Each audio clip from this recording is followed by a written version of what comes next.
Well, good morning, church. My name's Bradley Roberts, for those of you who I might not know yet. And I'm honored to offer a devotional for this morning, which happens to be Ash Wednesday. When I was asked to put together a devotional for this date, it started me thinking about what I want to give up or do in honor of Lent. As many of us approach Ash Wednesday, I'm sure that is on our minds.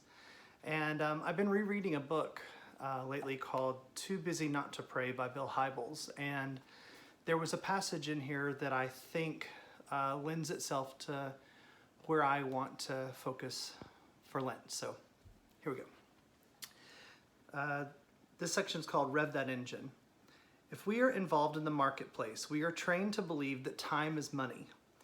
That's why we talk about managing time, using it efficiently and profitably, and as a result of our concern, dealing with time pressures. Cram more in, start earlier, work later, take work home, use a laptop on the commuter train, phone clients while you drive. Check your email while you fly, schedule breakfast, lunch, and dinners for profit. Performance, performance, performance.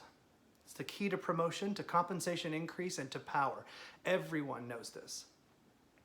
In car terms, an ordinary engine runs about 4,000 revolutions per minute, or RPMs, and some racing motors can turn up to 10,000. The marketplace mentality says rev it to 10,000 as soon as you get up in the morning and keep it there until you collapse in the sack at night. Sure, getting caught up in that intense pace can be rewarding. It's exciting when your adrenaline starts to flow and you get on a roll, when your motor starts racing faster and faster. But you probably know as well as I do that it leaves precious little time for quiet moments with God. You don't have to work outside the home to be overcommitted either. Parents with small children know what it means to do 10,000 RPMs all day long. Almost every minute of every day is consumed by those little creatures who pull on your pant leg, color on your walls, track mud on your carpet, throw food on your floor, and then have the audacity to scream at the top of their lungs all night long.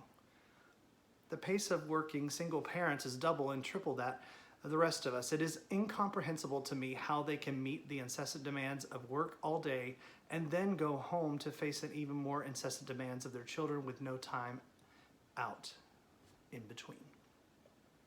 I see pastors, elders, and church board members also operating at the same relentless pace as everyone else. Never a dull moment, and never a reflective moment either. With greater and greater frequency, I find myself asking, where does the still small voice of God fit into our hectic lives? When do we allow him to guide and lead and correct and affirm? And if this seldom or never happens, how can we lead authentic Christian lives? So we talk about what to give up for Lent all the time, whether it's something like chocolate or carbs or something like that, which are great little reminders of focusing on God every time we have that craving. But what if what we gave up, in addition to any of those things, was our time that we see as so valuable, and we gave that time to God? Gave that time to God to pray and seek his guidance, to pray and be grateful for what we do have in our life. Pray and ask for what we desire in our heart. Whatever it is, whatever that time is that you'd be willing to give up to God, has got to mean a better life. Because God is gracious, God is good, and he takes care of his children.